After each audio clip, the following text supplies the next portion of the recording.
Lulinha tem um plano pra vocês. Olha que legal, né? Lulinha tem um plano. Olha, e eu queria começar aqui cravando pra vocês. Impressionante como o nosso inimigo tem um plano que é previsível, que é claro, e que, assim, não havendo alterações na forma como nós, no campo da direita, atuamos, é um plano quase certo para ele vencer a eleição, tá? E qual é o plano? Durante 2 anos errou, era Janja e só taxa. Não é que a taxa parou, basta ver o que aconteceu esta semana. É que Lula entendeu que taxa para os inimigos e políticas sociais, a.k.a. compra de voto, para os aliados. Então a gente já comentou, eu não quero me repetir muito, mas vocês viram demais, né? É o gás, é o Vale Gás, que ele tá dando 3 botijões de gás, é a energia elétrica subsidiada, na verdade paga, né? O cara consegue não pagar energia elétrica dentro de uma determinada faixa de consumo, BPC subindo e controle nenhum nessa dimensão do BPC. Agora estão falando para colocar no ano que vem passe livre para transporte público no Brasil inteiro. E agora, né, dado que isso segura aí, vamos botar, né, mantendo o funcionalismo, mantendo a militância natural, gays e mulheres solteiras urbanas e o público mais pobre dele, ele já tem ali, sabe os seus 47% que ele precisa? O que ele precisa? Ganhar 4, 5, 6, 7% de classe média. É isso. É uma classe média que não é tão ideológica, que não está tão preocupada com guerras culturais ou guerras políticas. É uma classe média que, se vê algum tipo de melhor, algum tipo de vantagem no governo Lula, crava o voto nele. E lembrando, não apenas crava o voto nele, o Lula tem uma demanda, o Lula tem um privilégio, e esse é um privilégio mesmo, de poder contar com um eleitorado cativo, esse eleitorado mais pobre, que permite a ele, né, só trabalhar para desconstruir a rejeição dele junto ao adversário. Eleição no segundo turno é, e só é, sobre diminuir sua rejeição. Primeiro turno você tem que construir sua base. Segundo turno você tem que diminuir a rejeição. O Lula, que já sabe que está no segundo turno, nesse instante ele trabalha exclusivamente para diminuição de rejeição. Junto a quem, meus amigos? Junto às classes médias. Então essa notícia, e a gente vai ler aqui para vocês, Lula lança pacote com financiamento de moradia para a classe média e reformas, tá? É a forma dele começar a chegar nesse eleitor, que ele tem que diminuir a rejeição. E aí esperem assim, se ele tá focando agora na classe média, espere ele continuar escondendo a Janja, espere diminuição drástica das polêmicas, espere, vamos dizer, discussões dele com o Donald Trump no sentido de parecer que ele tá resolvendo a questão, tá? Então espere, e isto é muito preocupante, espere uma atuação do Lula para vencer as eleições. Ele farejou a chance de vitória e ele tá levando a contento. Isto naturalmente, né, assim, eu estou comentando, já falei sobre pressão deflacionária, sobre os preços dos alimentos, que isso afetou as pessoas mais pobres, a implementação dessas políticas sociais, esse marketing vagabundo de políticas sociais, a gente já comentou disso tudo, tá? Aqui eu tô fazendo análise fria, depois a gente vai aqui pra porradaria pura e simples. Mas a gente tem que colocar um ponto de partida político para esse novo momento, que foram as sanções aplicadas pelo governo americano e comemoradas pelo bolsonarismo. O bolsonarismo comemorou e é obrigado a ficar comemorando que uma nação estrangeira taxe e puna o Brasil. E tem que achar legal. Isso aí, por mais que, vamos dizer, para lá as 15, 16, 17% do eleitorado que é estritamente bolsonarista, repitam, para 16, 17, 18% do eleitorado que é estritamente bolsonarista, isso conta. Agora isso não conta pro restante do eleitorado, por exemplo, antipetista. E pro eleitorado que gosta do PT, e que é lulista, ou que é alienado, só não é legal você sofrer sanções dos Estados Unidos. Ninguém gosta de se sentir alvo de um bullying. Porque os Estados Unidos, por serem a nação mais poderosa do mundo, com méritos, toda ação de força que eles executam sobre outro, ela soará como um bully batendo no garoto mais fraco. E todo mundo tende a simpatizar com o underdog, né? Com o menor, com o mais fraco. Então o Lula gosta de jogar esse jogo do underdog, né? O jogo terceiro mundista, é o jogo daquele anti-americano clássico. Então ele pegou, fez essa oposição, e ali você tem um marco zero de um novo Lula. E esse novo Lula começou a crescer nas pesquisas, diminuir a rejeição dele, e o bolsonarismo aumentar a própria. Nisso foi destruída a candidatura do Tarcísio. Eu não digo que ela foi irremediavelmente destruída, mas foi em grande parte destruída. E agora, para as próximas semanas, a gente começa a ver de maneira muito maquiavélica o Lula começando a cuidar do ajuste fino dos detalhes para vencer as eleições. Eu volto a colocar, isto aqui já é ajuste fino e detalhe. Ele tá pensando no segundo turno, na diminuição da rejeição dele, tá? Um cara está falando assim, o Murilovski mandou, começamos blackpilando já. Eu não tô blackpilando em nada. Eu quero trabalhar para eu ir para o segundo turno contra o Lula e derrotá-lo. Agora, eu tenho que ler a estratégia do adversário aqui para vocês, porque diferente dos demais, que só vão ficar falando, ele é o cachaceiro, né? Cuidado com o cachaceiro. Eu não vou tratar ele como um cachaceiro idiota. Eu vou tratar como o cara mais vencedor nas eleições presidenciais brasileiras desde a redemocratização. Eu tô falando de um cara que, junto com Getúlio Vargas, será visto ao longo da história como um dos nomes mais importantes da história política do Brasil. Eu estou falando deste demônio. Estou falando de um sujeito deste. E eu não vou subestimar o Lula. Eu me lembro, Riso, no final do ano passado, eu fiz uma análise falando que a situação econômica do Brasil, caso fosse mantida, tá, e era uma coisa que não era ruim, falei, o Lula volta pro jogo. E aí, logo em seguida, o que me deu umas broncas, Renan, você tá falando besteira, a situação econômica do Brasil tá colapsando. Pois bem, por que eu fico arrependido? Porque eu tava certo. E eu neguei aquela análise que eu fiz. Talvez você lembre disso, Riso, que eu fiz uma live, foi acho que setembro, outubro do ano passado, analisando, falando, os números econômicos, então todo mundo falando que tem uma crise e o Brasil tá andando de lado, esse andar de lado tá bom pra ele. Sempre números razoáveis de crescimento econômico, tá? E você teve essa questão deflacionária esse ano. Ok? É muito parecido com o que aconteceu com o Bolsonaro. Todo mundo também pintava um desastre com o Bolsonaro. Não é que foi maravilhoso, mas não foi também o desastre. Então, ele foi circundando. As pessoas prometeram, e aí agora eu vou remeter para que outra grande besteira que os bolsonistas fizeram. Prometeram pro eleitor antipetista que o Lula ia ganhar a eleição e o Brasil ia virar Venezuela. Vocês lembram disso? Você vai comer seu cachorro, tá? Vai virar Venezuela, o Brasil vai virar um país socialista, não vai faltar comida no supermercado. Não aconteceu absolutamente nada disso. Como não aconteceria se o Bolsonaro também ganhasse?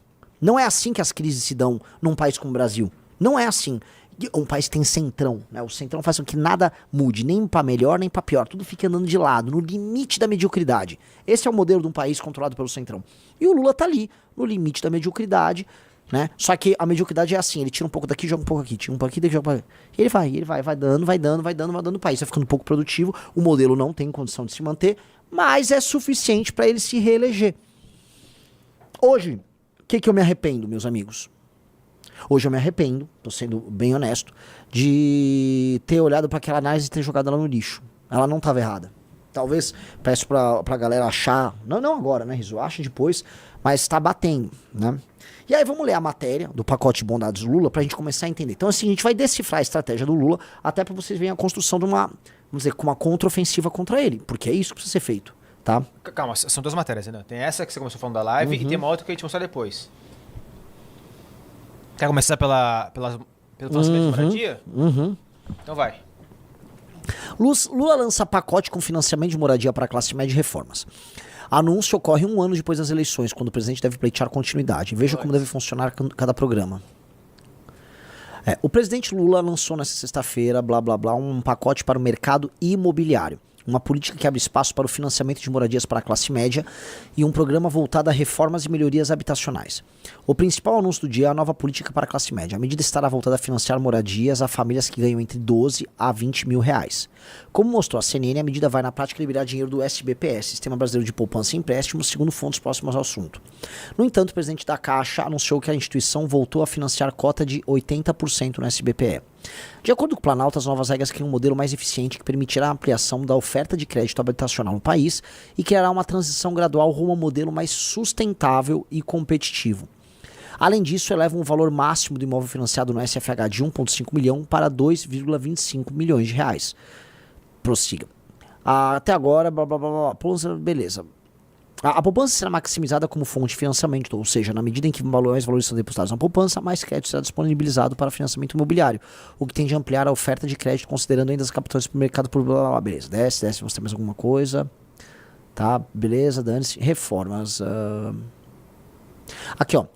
O segundo lançamento, um novo programa que já teve sua portaria publicada pelo Ministério das Cidades na quinta-feira para financiar reformas e ampliações de moradias.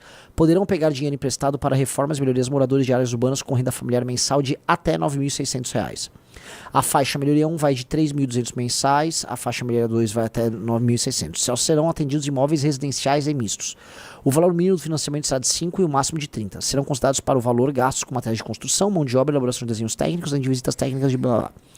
Segundo a apuração da Sirene Brasil, 40 bi do Fundo Social do Pré-Sal, abastecido com dinheiro dos royalties do petróleo, vão viabilizar o programa. Em julho foi aprovada a lei que permitiu a utilização desse dinheiro para fins habitacionais.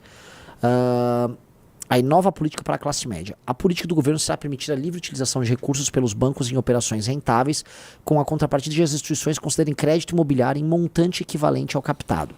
Assim, serão inicialmente liberados 5% do compulsório e, caso não haja intercorrência, os 20% estarão disponíveis a partir de 2027. Durante as discussões da proposta, o setor imobiliário avisava ao governo que temia impactos de uma mudança abrupta e pediu uma regra de transição. Blá, blá, blá, blá, blá, blá, blá, blá, vamos ler aí. Cara... Vamos ser direto. Tá? Vamos ser direto. Para as famílias de classe média mais humildes, e isso eu tô falando daquela semi-favela, sabe aquele semi-barraco? Você pegar um empréstimo, possivelmente subsidiado em alguma medida, para você fazer uma reforma de até 30 mil reais, Riso, é basicamente o cara precisa para bater uma laje, para construir. Hoje é isso. Não é uma reforma, por exemplo, que uma família de classe média, sabe? Tradicional vai precisar. 30 mil reais, aí o cara bate uma lajezinha, reforma, ou seja, é uma política habitacional voltada para a classe C. É um tipo de política, tá? Novamente que a gente fala assim, o Lula tá ajudando os mais pobres, né, no processo de compra de voto deles, e agora tá tentando puxar um pouco acima para ganhar uns votos em disputa. Eu vou dar um exemplo onde esse tipo de empréstimo faria sucesso. Baixada Fluminense, onde o Lula, inclusive, ganhou do Bolsonaro na última eleição. Região metropolitana de BH. Periferia de São Paulo, Zona Sul de São Paulo, extremo da Zona Leste de São Paulo. São lugares onde isso faz sentido e ali ele vai virando os votos para ganhar a eleição. São os swing states? É que eles não são estados, seriam swing zones. Vamos botar aí. A gente podia chamar swing zones, tá? Então, Baixada Fluminense, região metropolitana de BH, periferia de São Paulo, são essas zonas em disputa. E o Lula tá fazendo políticas muito focadas nesses caras.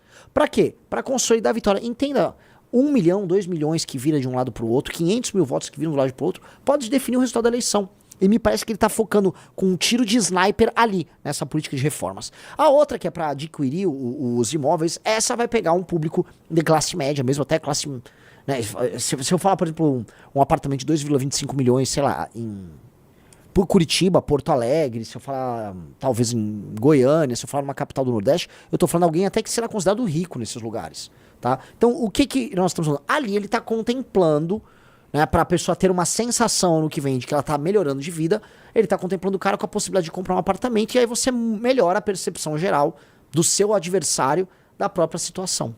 Na prática, você tá endividando ele, né, sem nenhuma perspectiva de que ele vai aumentar substancialmente a renda dele no longo prazo. Muito pelo contrário, o que a gente está vendo agora é uma estagnação na renda per capita do brasileiro. A renda per capita brasileira, ela tá flat há mais de 10 anos, tá? No mínimo, nos dois casos, o Lula diminui a rejeição dele. Vocês entendem? No mínimo, em ambos os casos, o Lula diminui a rejeição dele. E é muito curioso que ele vai dar um crédito ali especial de um lado, enquanto aumenta a taxação sobre essas mesmas pessoas do outro. Assim, são sobre as mesmas pessoas a aumentar a taxação. Tá? Mas as pessoas não percebem. Ele vai sentir assim, tirei com uma mão, dei com a outra, só que você vai lembrar muito menos das tarifas que são colocadas em você diariamente, do aumento de imposto que vai acontecendo, né, paulatinamente sem você perceber. E aí você vai lembrar, não, mas eu consegui financiar agora um apartamento. Pô, financiar o apartamento, você vê o apartamento, você mora, você anda nele. Né? Aquela imagem fica mais presente. É mais concreto. É marketing. É marketing e é um plano eleitoral. Tô sendo maquiavélico aqui, né? Fazendo uma leitura maquiavélica, é um plano eleitoral bastante eficaz. Porque o que me parece é que essas pessoas mais pobres, as mais pobres, ele meio que já tá garantido com elas. Ele já vai garantir o jogo ali com os mais pobres. Ele tá diminuindo, gente, prestem atenção, Lula está cuidando de detalhes de segundo turno agora. Eu lembro que muita gente tirou sarro da chegada do Sidônio nesse governo. Quem lembra? Ah, o Sidônio, não sei o quê. E aí, amigos? E aí? É outro corte que você pode fazer. Desde a chegada do Sidônio, o governo é outro. Pessoal, like na live, curta essa live para ajudar essa live a ter mais engajamento e crescer e atingir mais pessoas. Like na live. Então, apenas 900 likes no canal vermelho e apenas quantos likes no outro canal? 900 também no outro canal. Estamos quantas pessoas ao todo? São 15 minutos? 2.400 no canal vermelho e 1.800 no canal Renan. Nossa, Riso. Que flop hoje, cara. Que flop. 4 mil pessoas. Na flop, isso, a gente já devia estar com 5.100 agora. Todo mundo, vamos dar like na live. Aqui é o único canal à direita que vai entregar análise séria. Deixa eu explicar pra vocês, tá? Agora, se for no Twitter, uma parte do FinTweet, que é o Twitter do mercado financeiro, é pânico. Pânico. Panic on the streets of London. Panic on the streets of Birmingham. Pânico. Né? O índice Bovespa, como vocês podem ter visto, ele caiu pra caramba hoje de manhã. Né? Ele caiu no almoço, 14 horas ele voltou a subir, porque naturalmente caiu, a galera vai ter uma resposta, um rebote de subida aí, mas tá meio flat nesse instante. E, cara, é uma sensação estranha de contas públicas sendo, né, relegadas, e de que, assim, ao mesmo tempo que a conta pública estoura, o Lula caminha para uma vitória. Então é uma sensação muito ruim. Tem ali, eu não sei se agora o pessoal tá rodando isso no Twitter pra caramba, é uma espécie de bolsa de apostas eleitoral. A gente chegou a mostrar aqui na live, Riso. Polymarket, né? Polymarket. As apostas no Lula vêm aumentando. Brasil.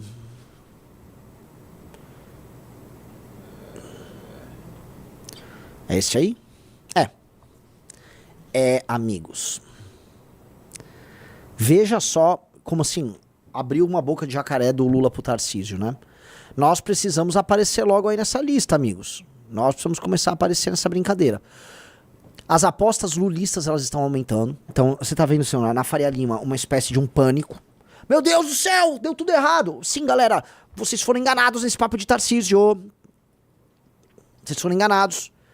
Não quer ser enganado, uma dica, abra agora, Rafa Riso, abra agora o Valete Plus e você vai na sessão Renan Santos, porque eu tenho aqui, vocês vão assistir depois dessa live, obviamente, tá? Vai sessão Renan Santos, plau, Renan Santos, você vai, ó, no, não esse, esse também, você vai ver, alerta Faria Lima, o Tarcísio Trades está morrendo, você vai ouvir esse, e depois você, amigo Faria Lima, desce aí, pode descer, desce aí,